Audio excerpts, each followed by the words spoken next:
오늘 우리에게 주신 하나님 말씀을 함께 보도록 하겠습니다. 하나님 말씀은 고린도후서 1장 3절에서 7절까지 말씀입니다. 신약성경 고린도후서 1장 3절에서 7절까지 말씀. 제가 가진 성경은 신약 286면에 있습니다. 고린도후서 1장 3절에서 7절까지 말씀. 제가 먼저 3절 읽고 교독하도록 하겠습니다. 찬송하리로다. 그는 우리 주 예수 그리스도의 하나님이시요 자비의 아버지시요 모든 위로의 하나님이시며 우리의 모든 환난 중에서 우리를 위로하사 우리로 하여금 하나님께 받는 위로로서 모든 환난 중에 있는 자들을 능히 위로하게 하시는 이시로다. 그리스도의 고난이 우리에게 넘친 것 같이 우리가 받는 위로도 그리스도로 말미암아 넘치는도다. 우리가 환난 당하는 것도 너희가 위로와 구원을 받게 하려는 것이요 우리가 위로를 받는 것도 너희가 위로를 받게 하려는 것이니 이 위로가 너희 속에 역사하여 우리가 받는 것 같은 고난을 너희도 견디게 함께 읽겠습니다. 너희를 위한 우리의 소망이 견고함은 너희가 고난에 참여하는 자가 된 것 같이 위로에도 그러할 줄을 알미라. 아멘. 주신 말씀을 가지고 모든 위로의 하나님이라는 제목으로 우리 산돌 침례교회 원로 목사님이신 김승호 목사님께서 말씀을 전해주시겠습니다.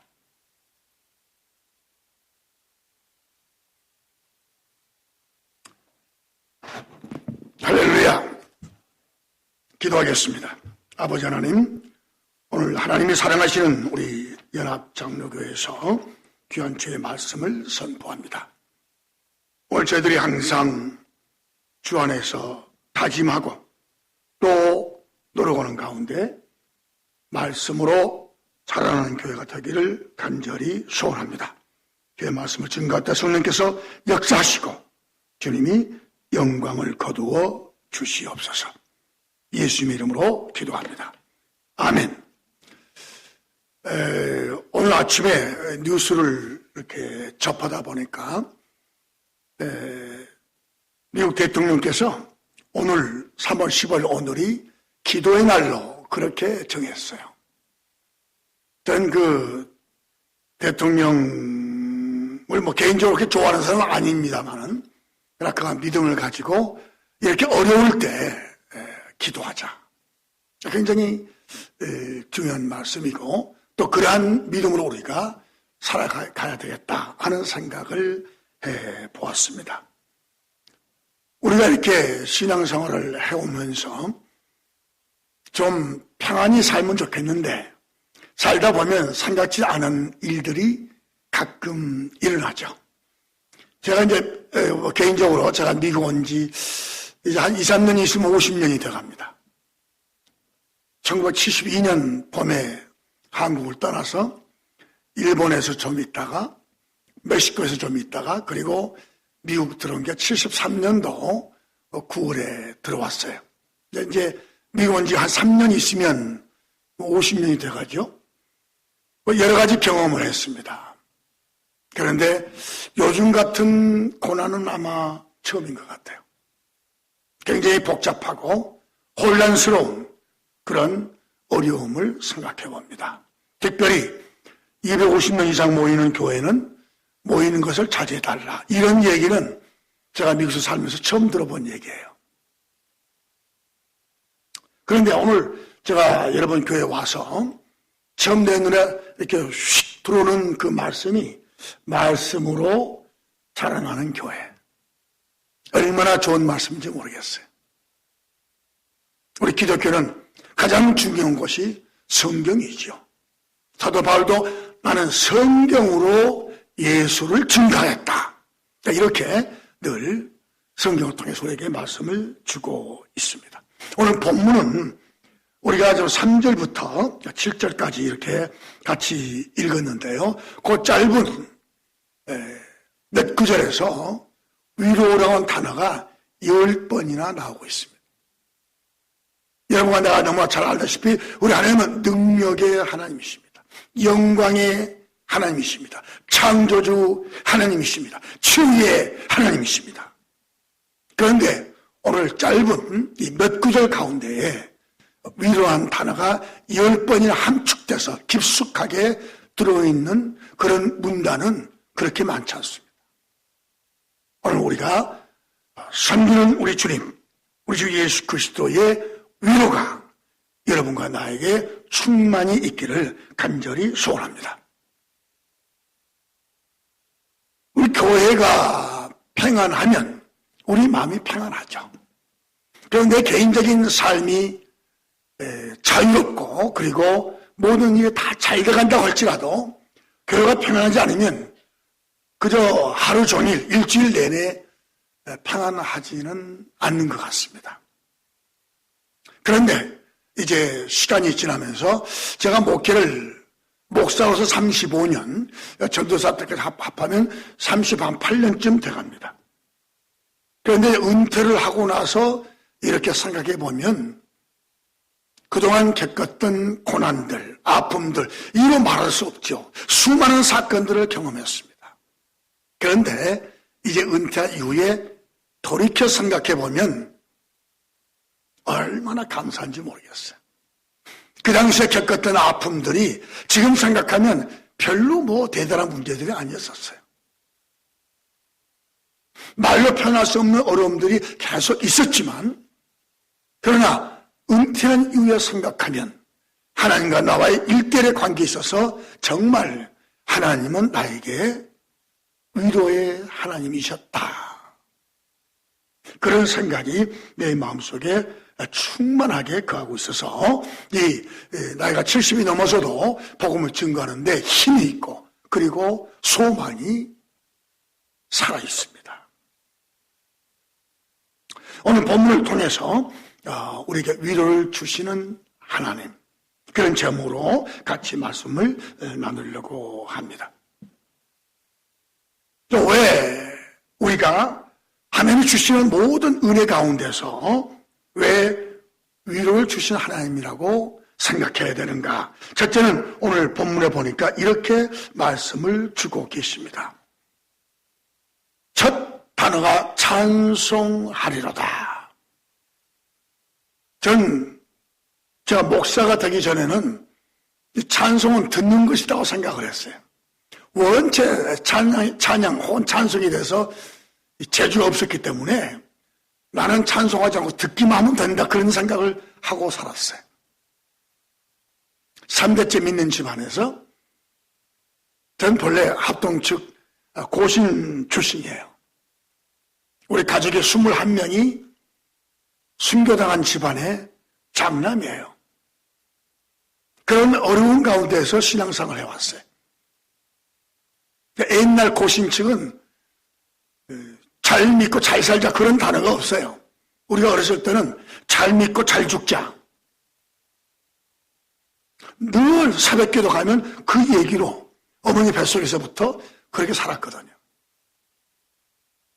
근데 미국 와서 이제 공부하다 보니까 침례교 목사가 됐고, 또 침례교 목사에게 다른 게 없어요.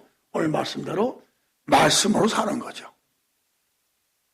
그래서 이제 고난이라고 하는 것이 다른 게 아니라 하나님을 찬송하게 하기 위해서 주시는 것이 곧 위로다. 그래서 요즘에는 눈 뜨면 찬양 부르고 아침에 세수하면서도 흥얼거리고 아침에 밥 먹기 전에 기도하고 마음속으로 흥얼거리면서 식사하고 그래요. 근데 그 찬송의 이유가 뭐냐면 첫째는 내가 구원받았기 때문입니다. 평생을 예수 믿는다고 하고 살았습니다. 그런데 은퇴하고 나서 내 마음속 깊숙이 들어온 것이 뭐냐면 내가 구원받은 것이 얼마나 감사하냐. 정말 나는 구원받을 그런 가치가 전혀 없는 나인데 우리 하나님 묻지 아니하시고 놀라우신 주님의 구원의 약속 때문에 나에게 구원을 허락하셨습니다. 그래서 늘 마음속으로 주의 말씀을 묵상하죠. 여호와는 살아계시니 나의 반석을 찬송하며 내 구원의 하나님을 높일지로다. 여러분이 다 이미 구원 받으신 그런 성도님들이시고 또 주의 종인 줄로 저는 믿습니다. 그런데 지금 느끼고 있는 것보다 앞으로 세월이 더 흐른다면 여러분 마음속에 있는 구원에 대한 고백이 얼마나 귀한지 모르죠. 저는 35년 동안 목회를 하면서 35년 동안 선교를 했어요. 특히 나에게 허락하신 멕시코에 1년에 2번씩 선교를 계속 했습니다. 멕시코의 선교는 굉장히 위험하죠. 몇 번 죽을 뻔했어요. 큰 낭떠러지에서 떨어져서 차가 대파가 됐습니다. 두 사람이 많이 다쳤어요. 머리가 깨지기도 하고 팔이 부러지기도 하고. 그래도 돌아오면 그 다음에 갈 선교를 또 준비하죠. 왜냐하면 죽음이라고 하는 것이 두렵지 않기 때문이죠. 이것이 구원받은 자로서의 확신인 것입니다. 뿐만 아니라 이 세상에 살 때도 하나님이 우리를 축복하십니다. 가난한 교회를 개척했어요.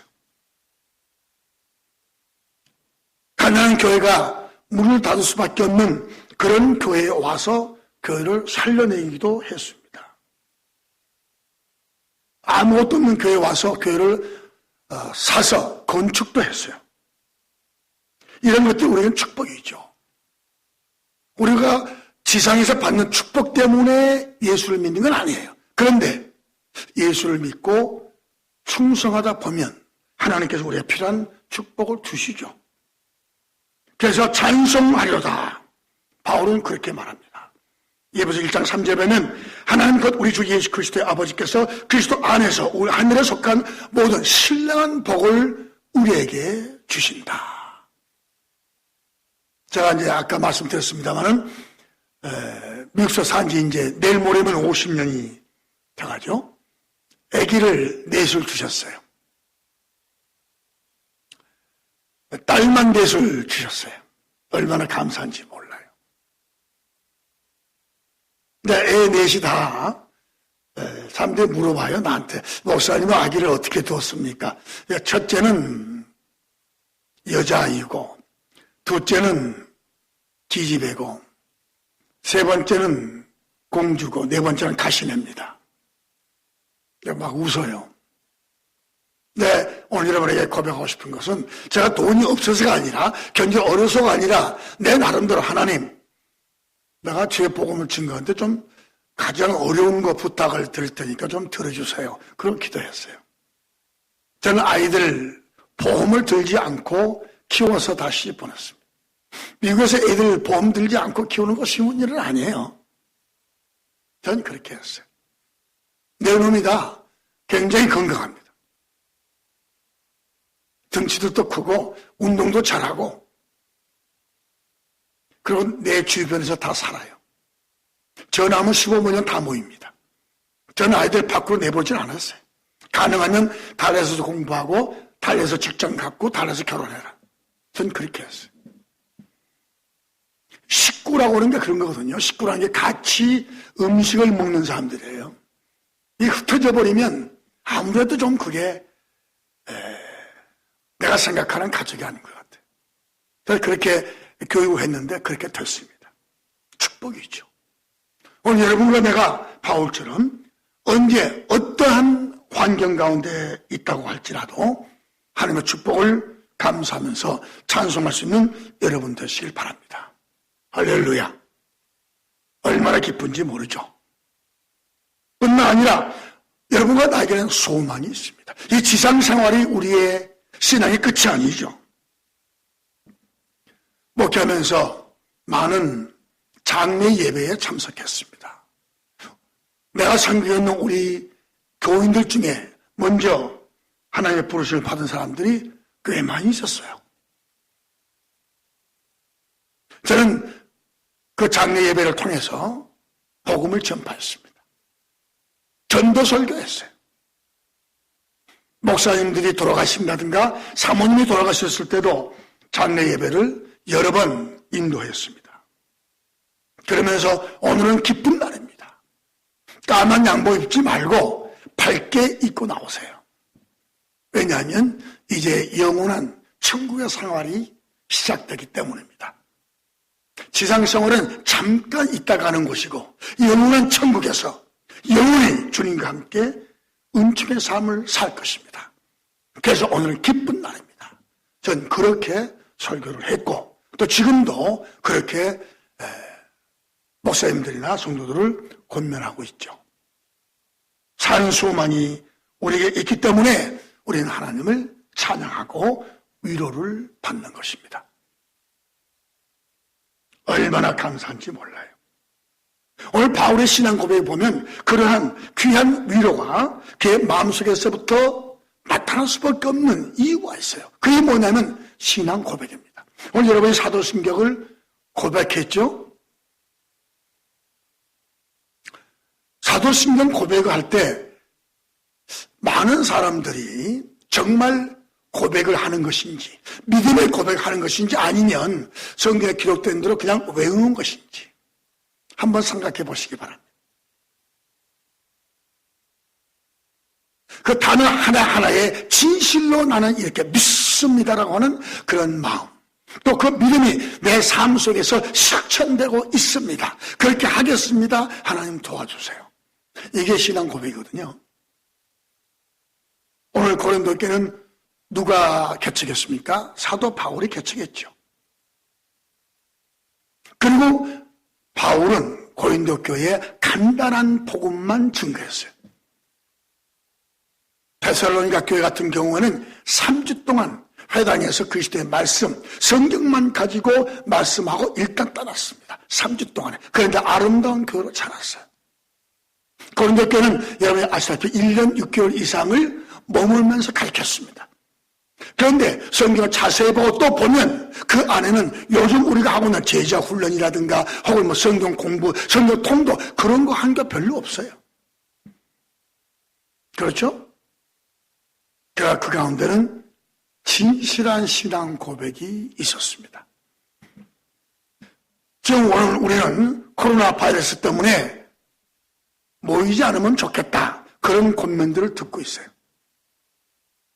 이게 우리에겐 고난이지요. 바울이 복음을 증거할 때 혹은 예수님께서 복음을 증거하실 때 코로나 바이러스보다 더 약한 고난이었을까요? 저는 그렇게 생각지 않아요. 그 당시에 얼마나 강력한 고난 가운데서 복음을 증거한지 여러분 잘 아시잖아요. 오늘 고린도 교회에 대한 얘기를 나누고 있습니다. 에베소 교회, 고린도 교회, 안디옥 교회 등등 제가 다녀왔어요. 지금 거기에는 교회 건물이 없습니다. 그들이 전통적으로 믿고 있는 여성신을 섬기는 신전들은 어마어마하게 큰 것들이 있어요. 대리석으로 쫙 깔았어요. 근데 우리 교회는 길 이름만 있어요. 뭐 고린도 스트리트 이렇게.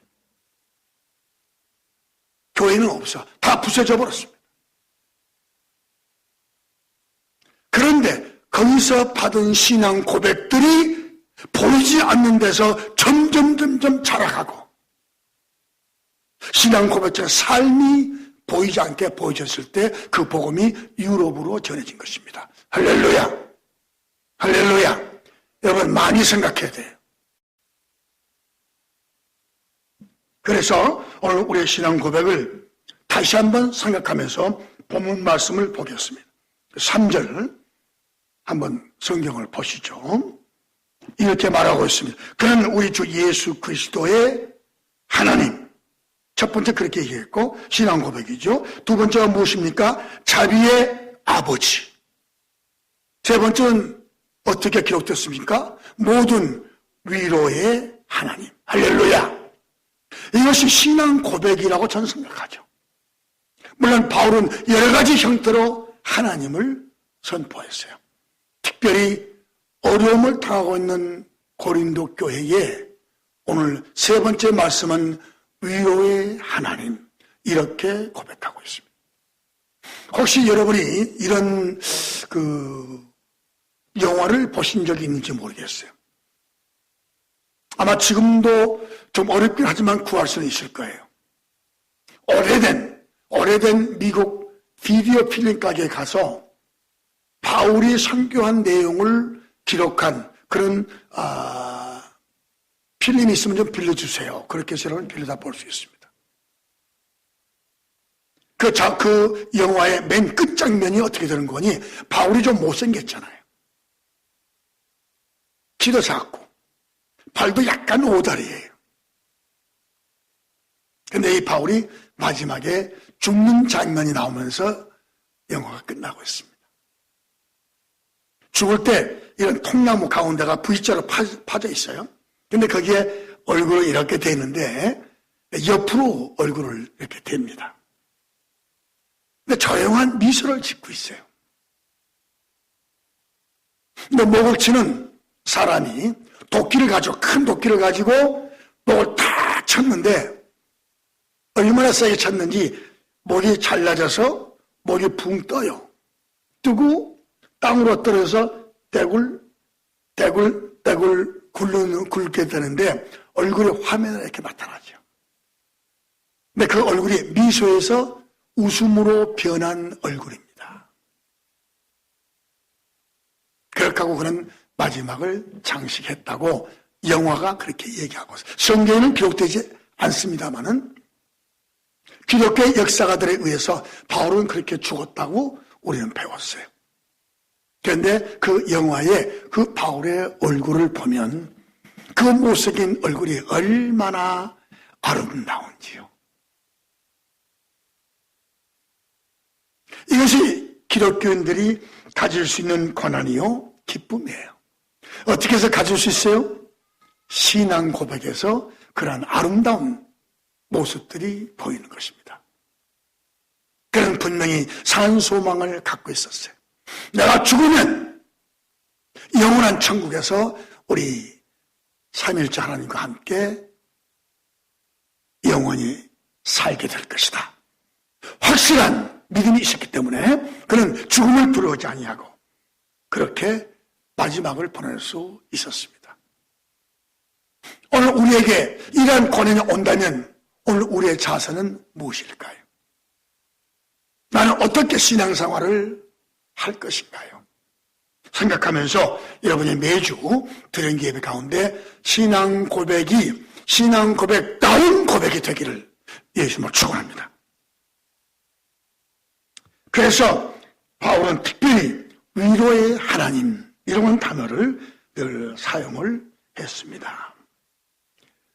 우리 시편에 보면 어머니의 사랑을 이렇게 표현해요. 어머니가 자식을 위로함 같이 내가 너희를 위로할 것이라. 어머니의 사랑은 하나님의 사랑에 비해서는 비교할 수 없죠. 근데 우리가 이해하기 쉽게 하기 위해서 그렇게 쓴 거예요. 어머니의 사랑, 대단한 사랑이죠. 하나님의 사랑은 어머니의 사랑보다 비교할 수 없는 영원한 위로가 담겨져 있습니다. 두 번째로 우리가 잠깐 나눌 얘기는 그리스도와 함께 고난을 받는 것이 위로다. 할렐루야. 같이 한번 따라서 하실까요? 다시 큰 소리로 시작. 그리스도와 함께 고난을 받는 것이 위로이다. 아멘. 얼마나 귀한지 모르죠.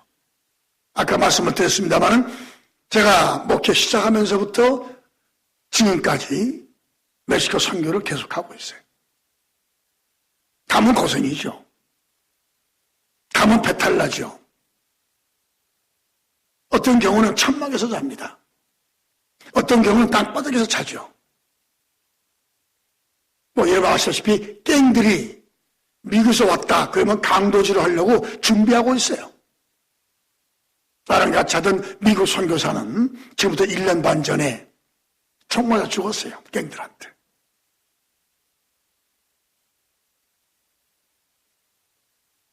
그리고는 거의 목사님들이 그래요. 나보고 김 목사님은 어떻게 할 겁니까? 무엇을요? 선교사가 돌아가셨는데 다음에도 오실 겁니까? 하나님이 부르시면 가는 거죠. 나하고는 관계없어요. 그쪽 지역에는 선교사가 없어요. 저는 계속 갑니다. 선교하다 하나님 오라고 하시면 가는 거죠. 그것처럼 아름다운 일 어디 있어요? 그것처럼 기쁜 일 어디 있습니까? 전 그렇게 하고 살아요. 그것이 위로요. 그것이 감사한 일이죠. 전 제 가정에서 어렸을 때부터 그걸 배웠어요. 21명이 순교 다녔으니까. 찬송가 하나 부르면 대창으로 찔러 죽였어요. 예배인들을 우리 할아버지께서 하셨는데 그걸 보고 할렐루야 하고 또 부르십니다. 또 찬송 부르면 또 죽여요. 그렇게 해서 21명이 다 예배를 드려 죽으셨습니다. 우리 아버님은 감옥에 가 계셨고 나는 어머니하고 같이 아버지 묘소에 우리 아버지 식사를 갖다 드리고 돌아오니까 피냄새가 범벅이 돼 있더라고요. 그렇게 해서 다 돌아가셨어요. 그 뒤로 제 동생이 태어났고 그 뒤로 막내가 태어났고 우리 삼형제가 지금 다 미국에서 침례교 목사예요. 할렐루야. 자라는 과정에서도 쉽지 않았죠. 그런데 하나님이 주시는 고난은 나에게는 위로가 되는 것입니다. 얼마나 기쁜지 모르죠. 이게 신앙생활 하는 거예요. 이게 예수를 믿는 겁니다. 바로 믿는 건 그런 거예요. 그것이 우리를 잘하게 하는 말씀이에요. 자, 믿으신 분만 아멘 하십시다. 할렐루야. 그게 예수 믿는 거예요. 그러니까 잘못 믿는 사람은 예수 믿고 뭐 잘 되길 바라고 뭐 이렇게 뭐 그럴 수도 있겠지만 그러나 진실한 것은 그리스도와 함께 고난에 참여하고 그 고난 가운데서 위로를 맛보고 사는 것이 기독교인 거예요. 얼마나 귀한 것인지 모릅니다. 그래서 오늘 여러분에게 어떤 고난이 있는지 저는 모르죠. 그러나 여러분이 고난이 있을 때마다 감사하시고 고난이 있을 때마다 주님이 동시에 주시는 위로를 느낄 수 있다면 이게 진짜 크리스찬이다 그 말이에요. 진짜 크리스찬 그런 거예요. 자, 아까 우리 광고하시는 유 목사님 얘기를 들어보니까 바이러스 때문에 예배에 변동이 있을 것이다. 예배의 변동은 관계없어요. 그러나 그러한 불편함이 나에게 진실한 위로를 맛보게 하는 기회이다. 이렇게 믿으신다면 여러분은 진짜 크리스찬 되는 거예요. 할렐루야. 뭐 한국에 다녀오신 분이 여러 분 계셨겠습니다만은 제가 미국 온 지 50년 됐어요. 한국에 3번 갔다 왔어요. 3번. 지금부터 7년 전에 전국 총회 850교회를 대표하는 총회장이 제가 됐어요. 그래서 한국을 다녀왔습니다. 한국에서 붕괴하고 왔어요. 기독교 방송 8번 참여하고 왔어요. TV에도 갔다 왔어요. 그런데 큰 교회일수록 교회답지 않은 면들이 많더라고요. 생각할 수 없는 일들이 많이 있더라고요. 욕먹을 것 같은 그런 일들이 많이 있는 걸 접하고 왔어요. 오늘 미국에서 신앙생활 여러분과 나 그 시대 고난에 동참하시는 그래서 진실한 위로를 받는 귀한 성도의 되시기를 예수님으로 축원합니다. 바울은 이런 얘기도 하죠.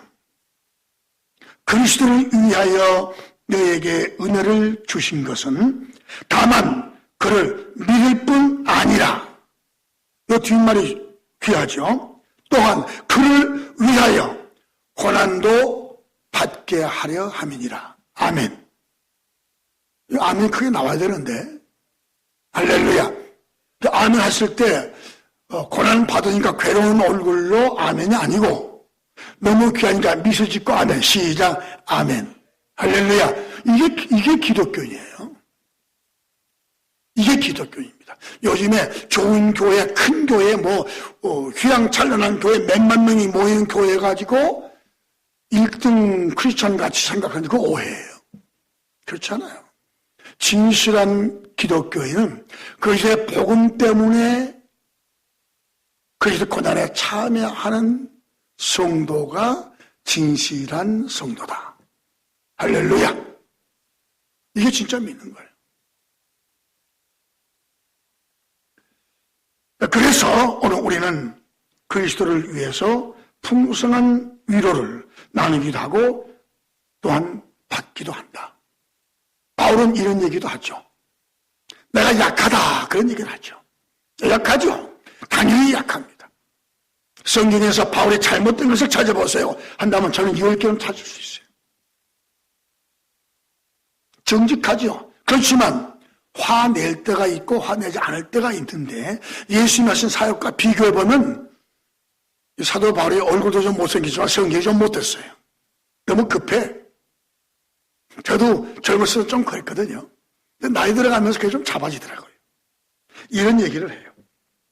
나의 여러 약한 것들에 대하여 자랑하리니 이는 그리스도의 능력이 내게 머물게 하려 함이라. 얼마나 어려움이 많았겠어요. 얼마나 수많은 고난과 싸우면서 복음을 전파했겠어요. 그 이유가 무엇입니까? 어렵다는 것은 내가 약하다는 것이죠. 주님은 한 번도 그렇게 말씀하신 적이 없어요. 물론 우리는 주님처럼 주님과 똑같이 할 수는 없어요. 그러나 오늘 하루는 내일보다 더 나은 삶이 되기를, 내일이 더 나은 삶이 되기를 바라고, 나 약한 것이 점점점 그리스도 안에서 발전돼가는 오늘 말씀대로 자라나는 그런 여러분과 내가 된다면 우리는 고난을 위로로 바꾸어서 오히려 더 기뻐할 수 있는 귀한 성도가 될 줄로 믿습니다. 이 위로가 누구에게 적용돼야 됩니까? 물론 첫째는 나지만 두 번째는 여러 성도들이에요. 이게 어렵죠. 어떤 교회 붕에 가보니까 그런 얘기를 해요. 나는 누구누구 때문에 교회 안 갑니다. 나는 누구누구가 보기 싫어서 안 갑니다. 난 누구누구 하는 말이 싫어서 안 갑니다. 그런 얘기 혹시 여러분은 들어보신 적 없어요? 저는 수없이 많이 들어봤어요. 우리는 교회에 나올 때 누구누구 때문에 오는 게 아니거든요. 나를 위해서 죽으시고 죽으면서 부활하신 예수님을 찬양하기 위해서, 그 예수님을 섬기기 위해서 교회에 나오는 것입니다. 오히려 이 자리에 같이 예배를 드리는 우리 성도를 위해서 오는 것이지 성도로부터 위로 받기 위해서 오는 게 아니에요. 할렐루야. 우리 선배 목사님들이 그래요. 은퇴해보세요. 그래야 우리가 설교한 내용이 무엇인지 깨달을 것입니다. 그런 얘기 여러 번 들어봤어요. 진짜 내가 은퇴해 보니까 그게 깨달아지더라고요. 성도는 믿을 대상이 아니에요. 성도는 사랑해 드려야 할 대상이에요. 아멘. 그래서 누구누구 때문에 라고 하는 불건전한 대화는 있을 수 없는 겁니다. 오히려 나에게 사랑을 필요하신 분들이구나 하고 위로를 해드리는 것이죠. 그래서 그렇게 오늘 우리가 성도들을 위로할 수 있다고 하는 것은 나에게 영원한 영광이 있기 때문이다. 아멘. 오늘 여러분과 내가 젊은 분은 조금 후에, 나이가 드신 분은 얼마 후에 주님 앞에 갈 거예요. 그것은 숨길 수 없는 일입니다. 그런데 사도 바울은 이런 얘기를 해요. 고린도후서 4장 17절에 보면 그 크고 영원한 영광의 중한 것을 우리에게 이루게 하신다. 잠시 받는 환난은 어려워하지 생각하지 말라는 것이죠. 왜냐하면 우리에게는 영원한 영광이 있기 때문에. 우리가 받는 환난은 잠시입니다. 길어야 7, 80년? 그거죠. 요즘 100세 시대라고 그럽니다. 길어야 100년 환난 받는 거예요. 그러나 우리의 영원한 삶은 인간의 숫자로 말할 수 없는 영원한 삶이 우리에게 보장되어 있기 때문에 우리는 환난 중에 그 환난을 즐거워한다. 이렇게 로마서 5장은 말씀을 주고 있습니다. 오늘 여러분은 서로 보시면서 오늘 악수하지 않기로 했으니까 목례하시면서 서로 위로하시는 마음으로 성도들을 위로해 주시길 바랍니다. 우리 성도들에게 수많은 환난이 있을 거예요. 경제적으로, 육체적으로, 혹은 가족적으로 말할 수 없는 크고 작은 문제들이 많이 있을 것입니다. 서로가 말하지 않아도 알고 있는 것이잖아요. 여러분은 멀리서 혹은 가까이서 눈과 눈이 마주치면서 미소 지으면서 서로 위로할 수 있는 귀한 성도들 되시기를 예수님으로 축원합니다. 우리 하나님은 영원하신 하나님이십니다.